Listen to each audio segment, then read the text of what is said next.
사도행전 4장 32절에서 끝절 37절까지 보도록 하겠습니다.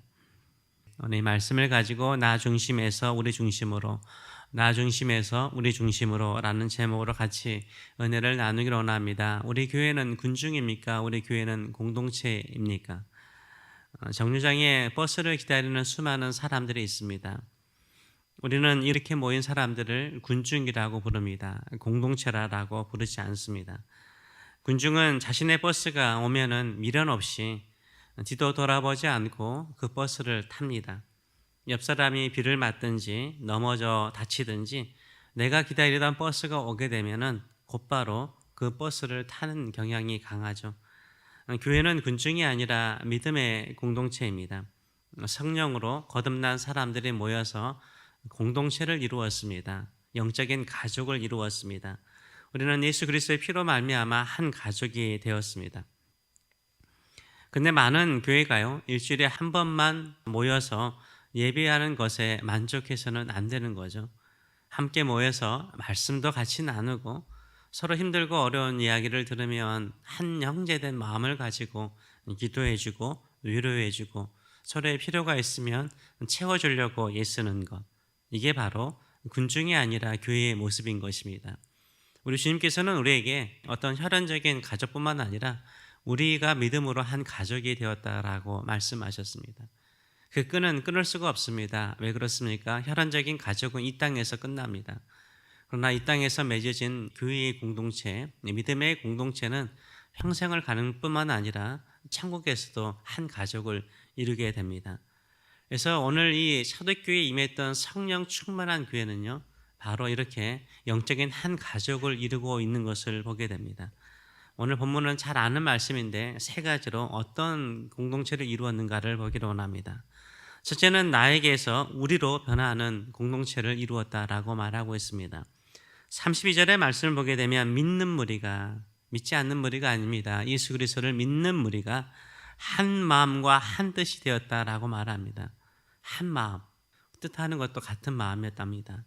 그래서 모든 물건을 서로 통용하고 이웃이 필요하면 그 믿음의 형제들에게 물건을 통용했다라고 말합니다. 자기의 재물을 조금이라도 자기 것이라 하지 않았대요. 내 것인데도 불구하고 그 소유를 내 것이라고 생각하지 않고 우리 모든 사람들의 것이다라는 마음을 가졌다라고 말을 하고 있습니다. 이것이 바로 성령 충만한 사람의 특징이죠. 성령이 임하면요, 가장 먼저 우리에게 일어나는 것이 자기 자신이 변화되는 것입니다. 자기 자신이 변화되는 거예요. 자기의 자아가 죽기 시작하죠. 나의 날카로운 것들이 사라지기 시작합니다. 자기 것이라고 하던 사람이 우리 것이라고 말하기 시작하죠. 우리 것이다라고 말하기 시작합니다. 근데 사람은 본능적으로 이기적이에요. 아무리 사랑한다고 말해도요, 부부간에도요, 되게 자기 뜻과 자기 의견들을 주장할 때가 많잖아요. 사랑하는 부모와 자식 간의 관계 속에서도요, 끝까지 내 생각, 내 의견을 고집할 때가 참 많습니다. 그런데 다양한 문화와 가정 속에서 자라온 사람들이 교회를 이루었습니다. 어떻게 한 마음과 한 뜻을 이룰 수 있을까요? 불가능하죠. 이건 불가능한 일입니다. 인간적인 노력과 인간적인 조직력으로 이루어질 수 있는 일이 아닌 거죠. 어떻게 일이 가능합니까? 성령 안에서 가능한 거예요. 오직 성령의 영광로 속에 들어갈 때 우리 자신이 녹아버려요. 제가 우리 교회에 불같은 성령 예배라고 말하지 않습니까? 우리가 녹일 수 없어, 우리 자신을요. 성령의 불에 들어가야 돼요. 은혜 충만하게 받으면서 내가 얼마나 이기적인가를 좀 깨우쳐야 돼요. 그 안에서 나를 녹여야 돼요. 녹이는 내 마음을, 내 심령을, 내 기도의 삶을 다시 성령의 인도하심을 따라서 새로운 것으로 만들어 나가는 거죠. 우리라는 생각을 갖기 시작하면요, 귀하게 쓰임받아요. 귀한 도구가 됩니다. 하나님의 역사를 경험하는 놀라운 역사가 일어나는 줄 믿습니다. 우리 교회가 이런 우리라는 마음을 가지고 우리 공동체, 우리 새교회를 이루어갈 수 있도록 기도하시는 저와 여러분 되시길 축원합니다.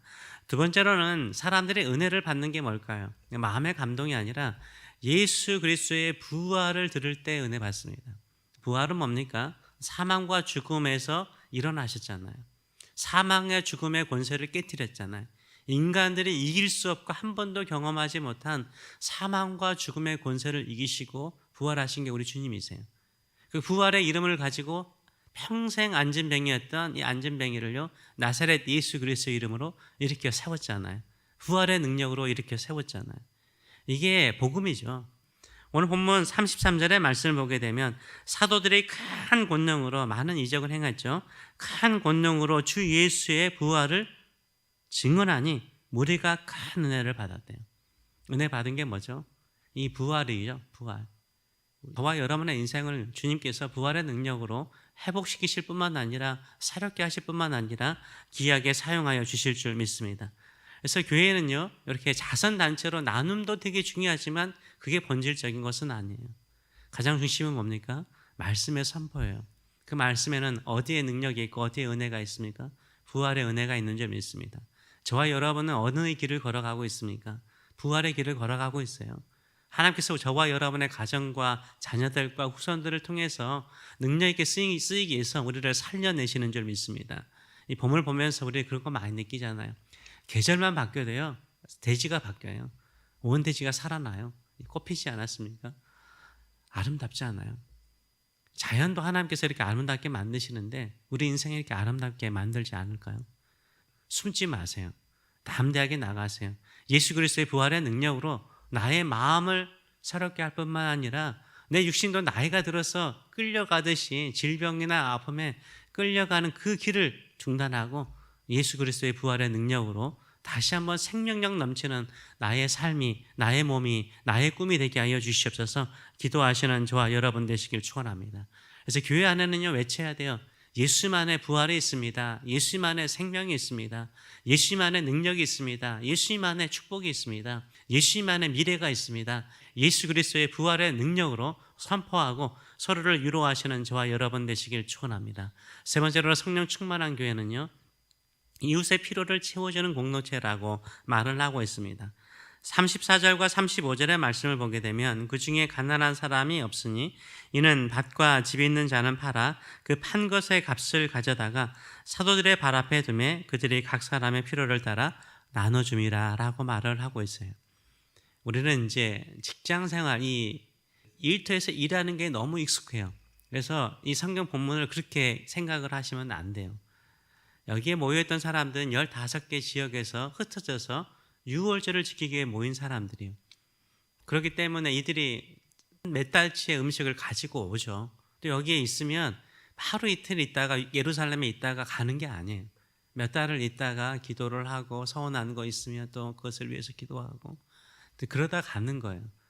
그런데 이제 음식이 떨어지거나 먹을 게 떨어진 거 있잖아요. 그런 것들을 같이 서로 나누었던 거죠. 또 그 주변에 살았던 유대인들, 성도들은 또 자기의 밭을 팔아가지고 했던 것으로 설명해 주고 있습니다. 근데 사람들이요, 생각보다 내려놓기 힘든 게 뭔지 아세요? 그렇죠. 첫째는 자존심. 진짜 자존심 내려놓기 힘들어요. 신앙생활에서 특별히 하나님 안에서 변화되기 위해서 내 자존심 좀 내려놔야 되고요. 두 번째로 힘든 게 뭐죠? 물질이죠. 내가 뼈 빠지게 고생한 돈을요, 내려놓기 참 쉽지 않아요. 그렇죠. 왜냐하면 내가 나눠주려고 하면 저 사람은 되게 수고도 고생도 하지 않고 내가 고생한 돈을 쓰는 것처럼 느껴질 때가 참 많기 때문인 거예요. 그러나 성령 충만한 사람은 뭡니까? 내가 가진 이 모든 것은 내 것이 아니죠. 우리 주님께서 은혜로 주신 거예요. 잠시 맡겼다라는 청지기 의식이 강합니다.